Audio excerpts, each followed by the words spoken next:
So it's Sunday fun day, and the weather is actually really nice this morning. But as you can see behind me, the hood is popped, and it's because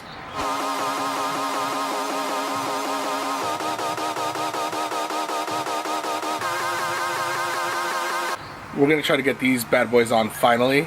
It's gonna be a little bit of difficulty involved. It should be a simple mod, but again, I'll kind of show you what I had to do to get these bulbs to work.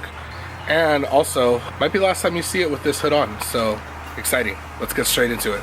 Oh, whose man's is this? Be very careful, because I've done this a few times and messed this up. It kind of scratches along the little pointy part right here of the headlight, so just be careful. As you can see, mine's already kind of scratched up. I don't care about this part because it's the part that's underneath, but this little corner has a tendency to chip easily, so yeah, be careful for that. This goes under, so not a big deal. This sits in the front.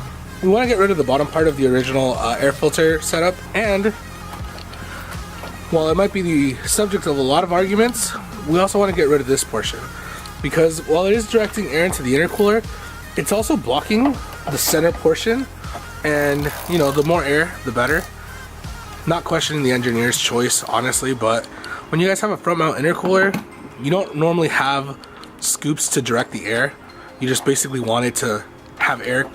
I mean, for reference, look at the radiator. There's nothing directing air to it. It's just all free and clear. So this shouldn't do any damage or harm to your intercooler. If anything, it should hopefully let it breathe better. So yeah, we removed the front little air direct for the intercooler. Just be careful not to dent any of the fins. For some reason, this was already kind of pre-dented like that, which I guess is natural because when you're driving, stuff happens.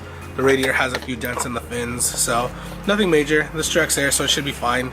But unless you're going to take off this whole front, I call it a crash bar. But unless you're going to remove the front crash bar slash support beam slash whatever you want to call it, I just recommend cutting it, which is what I did. So we just cut it because this is never going to go back on the car, and it was just easier to take off that way. So yeah. Alright, onto the bulbs, and this is going to be the hardest part. Let me just demonstrate first. The downside of the H11B bulbs is that the prongs are on the side. We have to mount these in first, so we have to take off the cap for the ground and the positive. The positive obviously being the top in here because that's what the yellow cable's to, so that's power. Bottom is just going to be ground. But you have to somehow put these in there, and then afterward put in the bulb. But the biggest part is making sure that somehow these don't pop off, especially like during a bump. So that's kind of the hard part where we're at right now.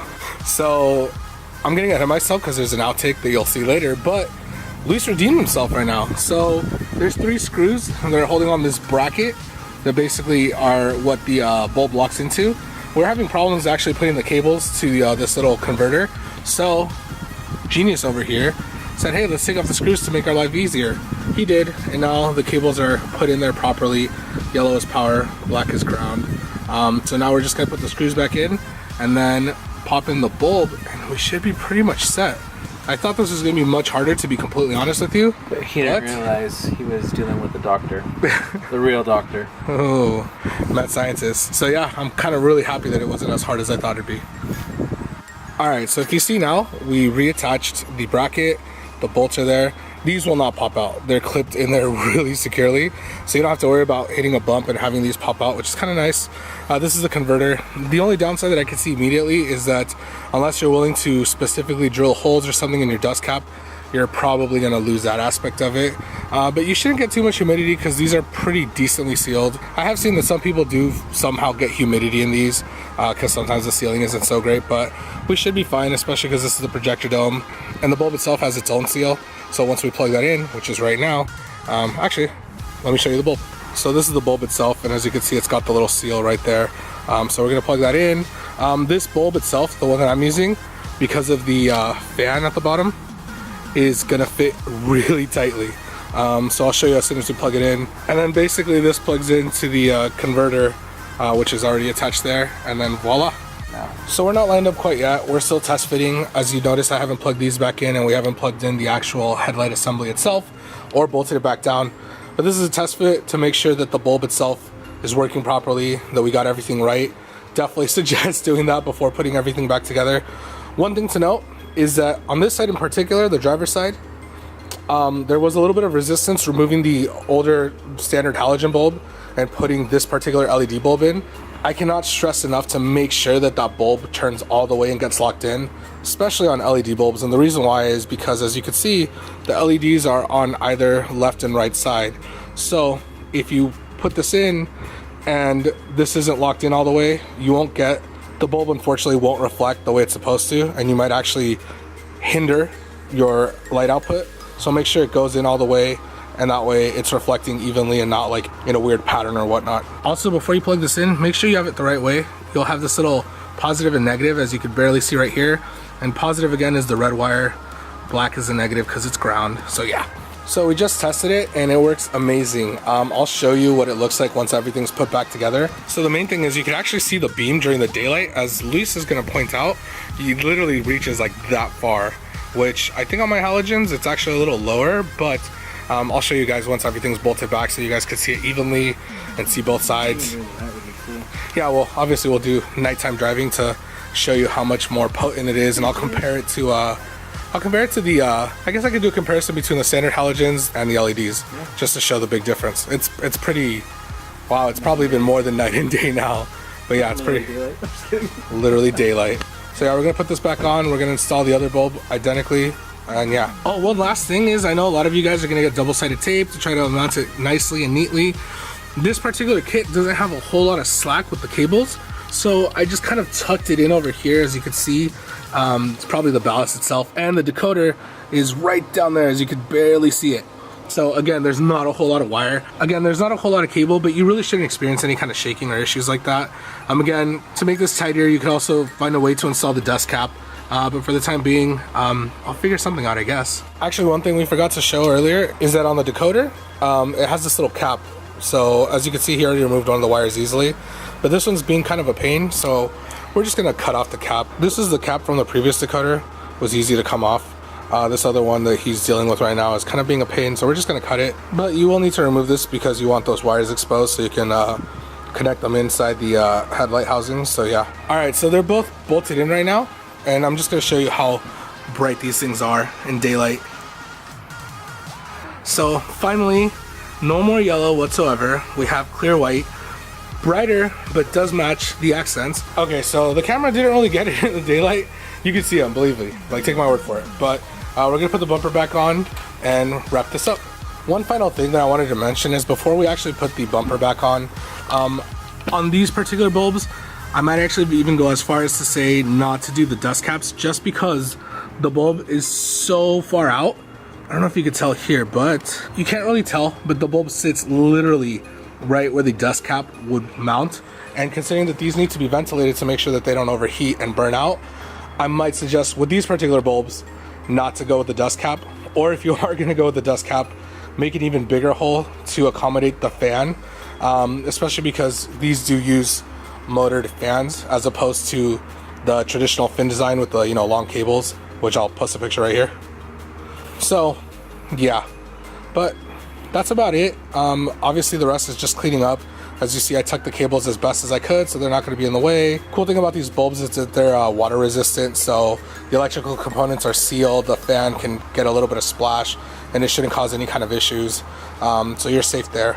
But let's put this all together and wrap it up. So finally, we're all done with the headlight install. I'm really happy. I'm gonna now obviously have to wait till it gets dark so I can give you guys some footage of what it looks like at nighttime. So the obligatory nighttime drive to show off the new LED headlights. So let's get straight into that. And actually, I just broke 10,000 miles too. So it's not pitch black dark yet, but I did kind of want to show you the contrast. This is just me parked where I'm at, as usual, and this is what the headlights look like now with the LEDs. So immediately you could tell that they're pretty bright. The only real downside that I could actually report is the fact that because the car is now lowered, the beam obviously doesn't reach as far as I'd like it to. That I know of, these headlights don't have any kind of adjustment like other headlights in other vehicles, where I could raise the height a little bit of the beam. Unless I haven't checked or I'm looking at the wrong spot, somebody could obviously correct me, but that's honestly my only complaint. But I'm gonna drive through some roads just so you can see what I'm talking about. Alright guys, so I've installed the LEDs and we're coming up on the typical place that I usually like to test out the lights on.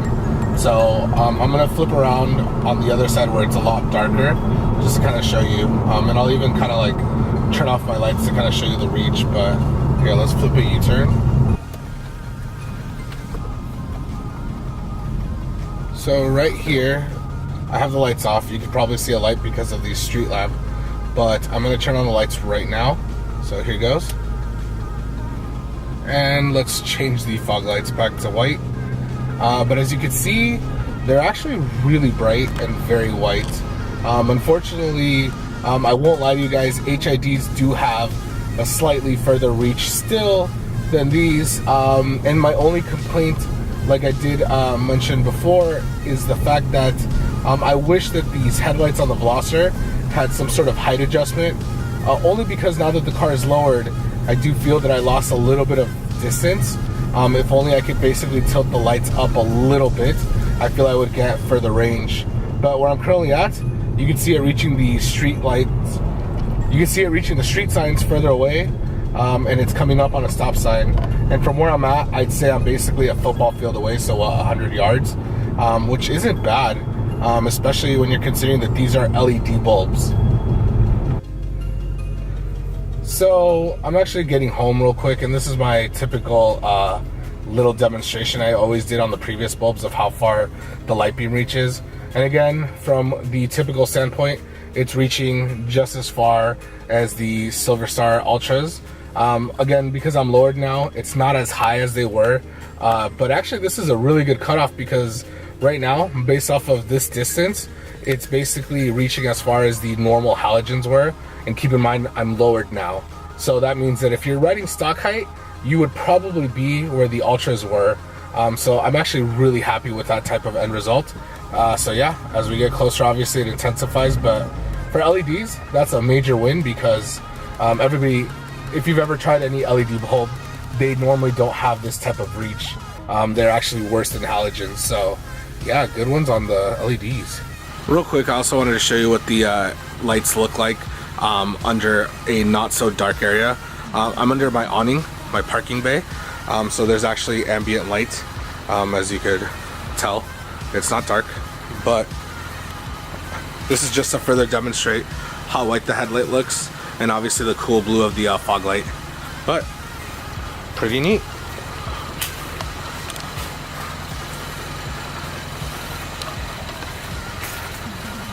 And then obviously the illumination.